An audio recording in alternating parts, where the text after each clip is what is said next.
नमस्कार दोस्तों, स्वागत है आपका साइंस जर्नी में। गीता, भागवत गीता या श्रीमद् भागवत गीता के नाम पर देश के लाखों मंदिरों में करोड़ों श्रद्धालु लगातार भक्ति में टल्ले हुए पाए जाते हैं। उनमें से ज्यादातर कुछ वर्ग विशेष के लोग हैं जो जन्मजात इसमें रोजगार भी पाए हुए हैं। वास्तव में असली रिजर्वेशन यही है। इनमें से ज्यादातर वो लोग हैं जो गीता ज्ञान की बखान करने में एड़ी चोटी लगा देते हैं। गीता को वो ऐसे प्रस्तुत करते हैं जैसे कृष्ण नाम का कोई ईश्वर धरती पे कभी जन्म लिया था और कभी कोई लड़ाई हुई थी और उसमें उसने ये उपदेश दिया हुआ हो। कुछ तो ऐसी गप्पे हाँकते हैं जैसे कि गीता के बिना देश और विदेश के सारे बने हुए काम ही बिगड़ जाए और दुनिया की सारी गतिविधि ही रुक जाए इसके बिना। तो दोस्तों, इस वीडियो को अंतिम तक देखिएगा। इस वीडियो को देखने के बाद वैसे लोग जो गीता को कुछ ज्यादा ही सीरियसली ले लिए हैं, उनकी पैर के नीचे से जमीन भी खिसक सकती है, क्योंकि इस वीडियो में मैं यह प्रूफ करने वाला हूँ कि गीता महाभारत का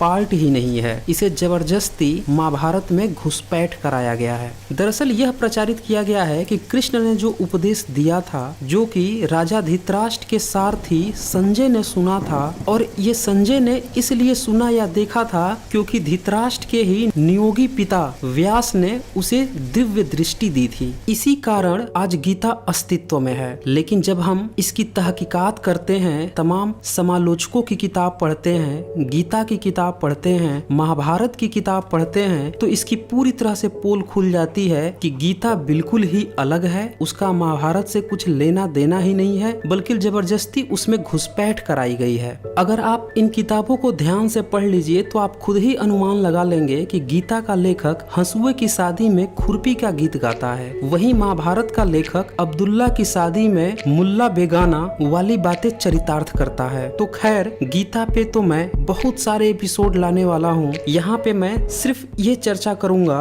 कि कैसे गीता का लेखक और महाभारत का लेखक अलग अलग बातें करते हैं, और अगले पार्ट में इस बात पर चर्चा होगी कि जो संजय की दिव्य दृष्टि बताई गई है वह कितनी फर्जी, बेवकूफाना और मूर्खतापूर्ण बात है। दरअसल महाभारत में गीता की बातें भीष्म पर्व के 25 अध्याय से शुरू होती है। अगर आप भीष्म पर्व को ध्यान से पढ़ें तो आप खुद ही अनुमान लगा लेंगे कि 25वें चैप्टर में जबरदस्ती गीता को ठेला गया है। नतीजा यह निकलता है कि जो बातें ऑलरेडी ही भीष्म पर्व के 13वें चैप्टर, 16वें, 17वें, 19वें चैप्टर में हो चुकी हैं, वही बातें फिर से 25वें चैप्टर में होने लगती है। और जो धृतराष्ट्र और संजय का संवाद पहले हो चुका था, वही बातें फिर से 25वें अध्याय में इस तरह से होने लगती है जैसे यह बात कभी हुई ही ना हो। उदाहरण के तौर पे भीष्म पर्व के 13वें अध्याय में 11वां श्लोक में लिखा है, हे धृतराष्ट्र, भीष्म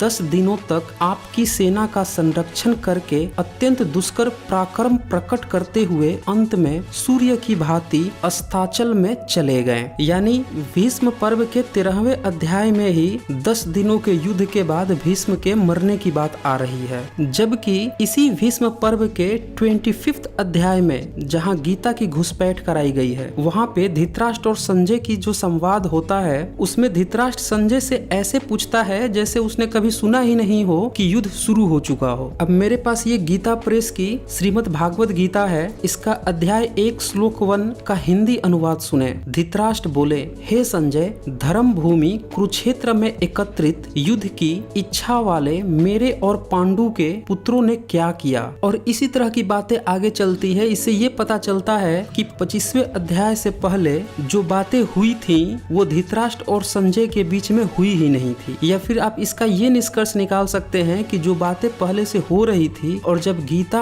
अचानक से उसमें बीच में फिट कराया गया तो पूरा का पूरा मामला ही बिगड़ गया, क्योंकि दोनों के ही लेखक अलग थे और गीता का लेखक यह जानता ही नहीं था कि पहले ये सारी बातें हो चुकी हैं। कुछ और उदाहरण सुने ताकि आप इस घालमेल को अच्छी तरह से समझ सकें। गीता के पहले अध्याय के 3 श्लोक का हिंदी अनुवाद सुने। हे आचार्य, आपके बुद्धिमान शिष्य द्रुपद पुत्र धृष्टद्युम्न द्वारा व्यूहाकार खड़ी की हुई पांडु पुत्रों की इस बड़ी भारी सेना को देखिए। यानी कि इसमें व्यूह की बात हो रही है और इस व्यूह की रचना द्रुपद का पुत्र धृष्टद्युम्न करता है। मतलब महाभारत के 25वें चैप्टर की बात हो रही है, जबकि महाभारत के ही भीष्म पर्व के 19वें चैप्टर में यह बात ऑलरेडी डिस्कस हो चुकी थी। उसके 17वें श्लोक में लिखा लिखा है, महाबाहु अर्जुन ने ऐसा कहकर उसी प्रकार किया, अपनी सब सेनाओं का शीघ्र ही व्यूह बनाया और रण के लिए प्रस्थान किया। तो देखिए पांडव पक्ष की ही बात हो रही है। गीता में कह रहा है कि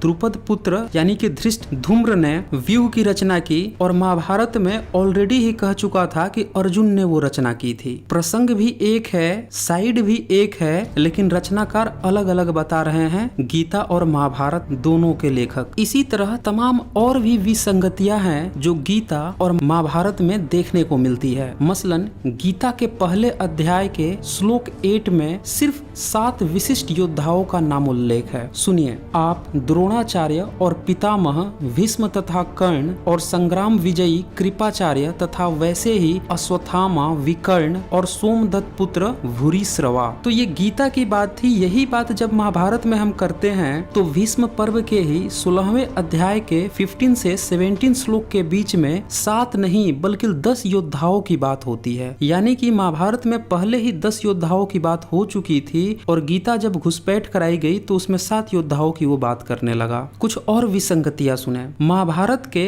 अनुशासन पर्व अध्याय 64 श्लोक 27 में नक्षत्रों का नाम गिनवाया गया है। वहाँ पे चांद यानी शशि का कहीं नाम तक नहीं है, जबकि गीता का ही लेखक अपनी गीता में अध्याय 10 के श्लोक 21 में नक्षत्रों में चांद यानी शशि की भी बात करता है। सुने, और नक्षत्रों का अधिपति चंद्रमा हूँ। तो इस तरह से हम देखते हैं कि जहाँ गीता घुसपैठ कराई गई है महाभारत में, उसका लेखक कुछ अलग ही संदर्भ में बात करता है, महाभारत का लेखक अलग संदर्भ में बात कर रहा है। दोनों में तालमेल भी नहीं बैठ रहा है। जो बात डिस्कस हो चुकी है उसमें गीता का लेखक अनजान बनकर बातें करने लगता है, यानी कि ये पूरी तरह से घालमेल है। अगर अब भी आपको संदेह है तो मैं कुछ और प्रमाण दिखाता हूँ। दरअसल गीता में शुरू से ही यह दिखाया गया है कि धृतराष्ट्र और संजय के बीच में जो बातचीत होती है वही गीता का कलेक्शन है। तो जो महाभारत में बात हो रही है संजय और धृतराष्ट्र के बीच में, उसमें संजय जो कि धृतराष्ट्र का सारथी है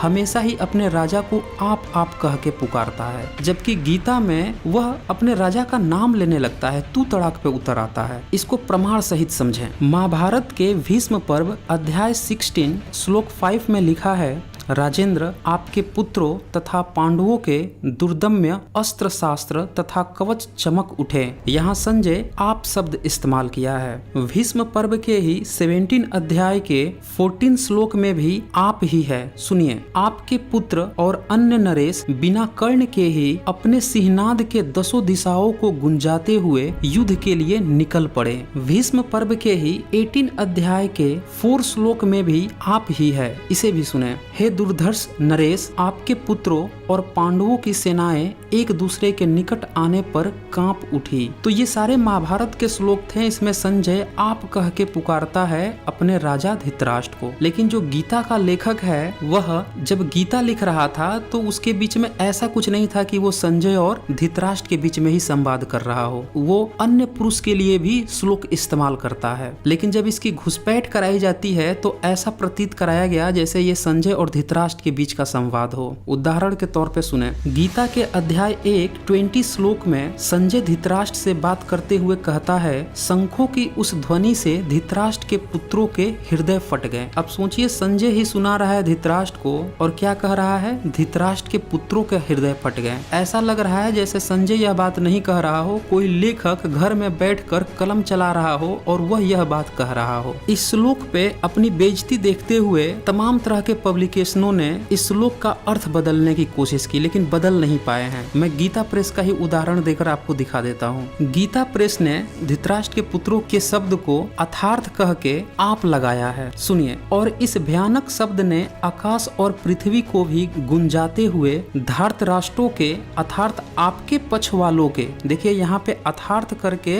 आपके पक्ष वालों के शब्द एक्स्ट्रा जोड़ा गया है। मूल जो श्लोक है उसमें ये चीज है ही नहीं, वहाँ पे सीधे धृतराष्ट्र ही लिखा हुआ है, हृदय विदीर्ण कर दिए। तो जरा सोचिए, अगर संजय ही धृतराष्ट्र से बात कर रहा होता तो कैसे अपने राजा का ही नाम लेकर उनसे संबोधन करता। सीधी सी बात है कि यह कोई थर्ड पर्सन लिख रहा था गीता को। इसी तरह से इसी का अगला श्लोक जो 20 है उसका भी हिंदी अनुवाद सुने। जब अर्जुन ने देखा कि धृतराष्ट्र के पुत्र व्यवस्थित हो गए हैं। अब सोचिए, ये गीता का ही श्लोक है, संजय धृतराष्ट्र से बोल रहा है और उसी का नाम लेकर बोल रहा है। ऐसा कैसे पॉसिबल है? इसी श्लोक को गीता प्रेस ने लिखा है, हे राजन, इसके बाद कपिध्वज अर्जुन ने मोर्चा बांधकर डटे हुए धृतराष्ट्र संबंधियों को देखकर यहाँ भी संजय धृतराष्ट्र शब्द लेकर आया है। तो इससे भी ये पता चल रहा है कि यह संजय इस श्लोक को नहीं कह रहा है, बल्कि कोई लेखक जो रणभूमि में नहीं था बल्कि घर में बैठकर लेखनी किया है और इसको जबरदस्ती संजय और धृतराष्ट्र के नाम पर थोप दिया गया है गीता में। अब सवाल यह है कि क्या ये बातें जो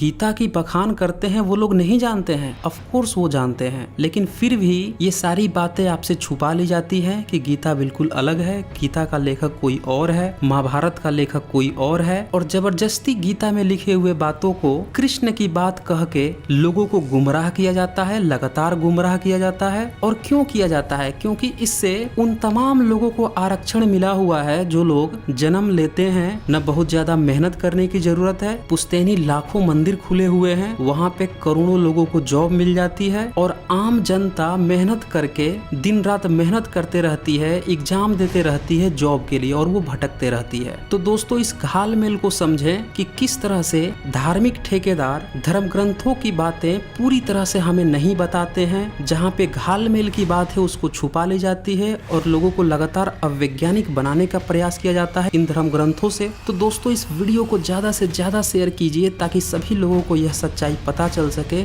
अगले वीडियो में मैं कुछ और भी रोचक तथ्य लेकर आने वाला हूँ। तो आज बस इतना ही। धन्यवाद।